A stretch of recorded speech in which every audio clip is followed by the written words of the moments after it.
మొదట దేవునికి కృతజ్ఞతాస్తుతులు, రెండవది ప్రార్థించినటువంటి సంఘం అంతటికి కూడా స్పెషల్ థ్యాంక్స్. మరి ఒక 2-3 వారాల క్రితం మనకి నీళ్ల సమస్యను గురించి ప్రస్తావించడం జరిగింది, వాటర్ ప్రాబ్లం గురించి. అయితే మీరు ప్రార్థించారు. ఆయా ప్రాంతాల్లోంచి సేవకులు కొంతమంది, విశ్వాసులు అనేక మంది, కొంతమంది వీడియోస్ మాట్లాడారు. కొంతమంది అన్న ఏం జరుగుతుంది, సమస్య ఉందా, మరి మేమేం చేయాలని ఫోన్లు చేసి మరి వాళ్ళ ప్రేమను వ్యక్తం చేశారు. ఏం చేయాల్సిన అవసరంలో ప్రార్థన చేయండి అని చెప్పాం. అయితే ప్రస్తుతానికి ఆ సమస్య అయితే దేవుని కృపను బట్టి క్లియర్ చేయబడింది.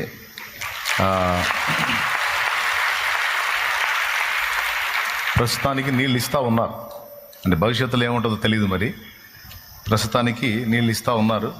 సో ప్రేయర్ చేసినందుకు మీ అందరికీ, అలాగే స్పందించినందుకు సంఘ బిడ్డలకి, అలాగే మిగిలిన సహోదరులందరికీ కూడా హృదయపూర్వక వందనాలు తెలియజేస్తూ ఉన్నాను.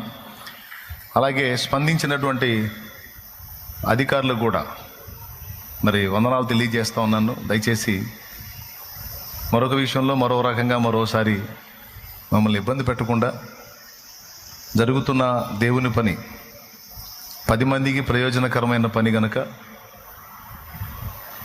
ప్రభుత్వం వారు కూడా ఎంత తోడ్పాటు అందించగలిగితే అంత మంచిదని అనుకుంటున్నాం. అందరికీ హృదయపూర్వక వందనాలు తెలియజేస్తూ ఉన్నాం.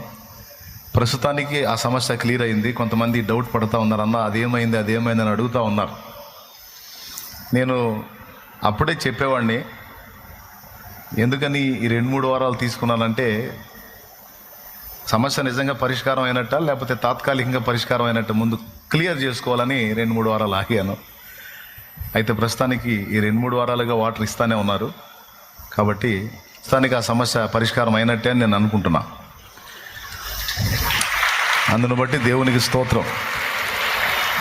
కాబట్టి ఇది మీకు తెలియజేయాలనుకున్నాను. అందరికీ ప్రత్యేక వందనాలు తెలియజేస్తూ ఉన్నాను. పాపం కొంతమంది వీడియోస్ మాట్లాడి కూడా స్పందించారు, వారి ప్రేమను వ్యక్తం చేశారు. అందరికీ వందనాలు. ఇంకొక సమస్య ఏదైనా సరే మనం ప్రార్థిస్తాం, దేవుడు తన కార్యాలు జరిగిస్తాడు. దేని గురించి మనం చింతపడాల్సిన అవసరం లేదు.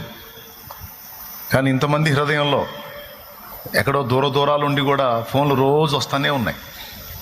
ఇంతమంది హృదయంలో